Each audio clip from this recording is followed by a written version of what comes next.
Hello everybody, my name's Kirby and Moore, and today we're going to make a milking machine. I already trapped a cow here in a 4x3 fenced off area. That's pretty much all you need to do right off the bat. So before we place our deployer, what we're going to do is we're going to add fences on top of one end of the 3 side.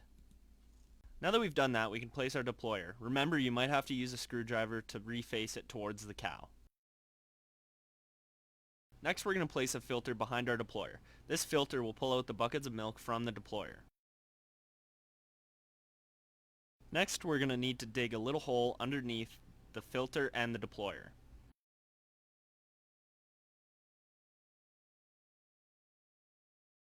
So while our filter is taking full buckets of milk out of the deployer, we're also going to need to put some empty buckets in. So what we're going to do is we're going to place some redstone tubes at the bottom of the deployer here. Make sure it goes into the deployer, not the filter.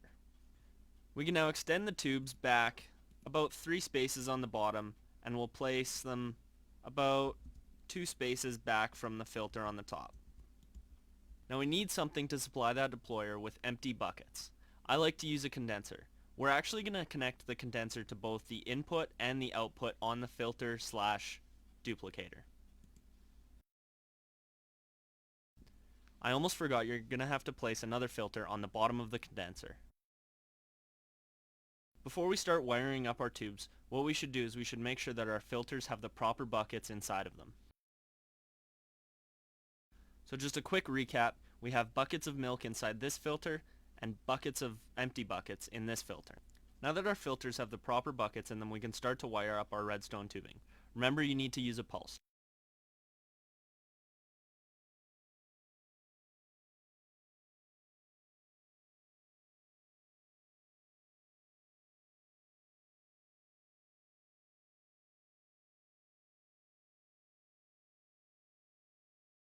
So as you can see, I used redstone and red alloy wiring. I used the red alloy wiring because it runs a current longer than normal redstone does. I also had to use the redstone because that's the only thing that the tubes will connect to. I also did it on both sides just to make it look symmetrical. Remember, we're also going to need to put a bucket inside our energy condenser. You can also put a couple random things in there just to get a couple buckets started. Now we can place our timer down. You can set the timer to about 0.5 seconds. Any faster and the filters won't be able to keep up.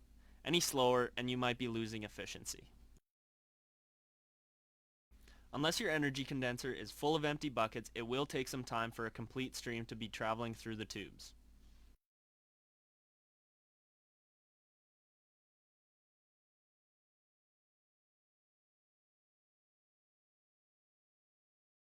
It's also a good idea to place an extra condenser on top of the one we already placed.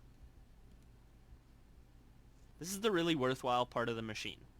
Once your bottom condenser gets full, it will then be piped up to the top condenser, which you could have a diamond or any other type of thing that you need to recreate inside of it. So what I did here is I placed a stack of dark matter in the bottom condenser just to show you what happens when it fills up. As you can see, in the top condenser, all the milk is going there. I also placed a piece of dark matter here just to show you how fast the EMC charges go.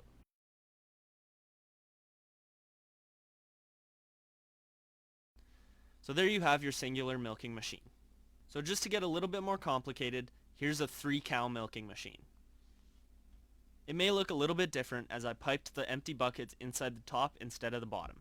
The wiring is also a little bit more complicated as you have to wire a lot more pipes.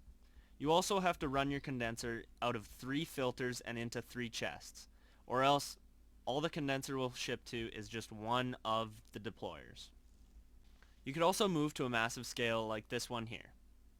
Again, a lot more complicated wiring, a lot more complicated tubing, but it does pay off in the end.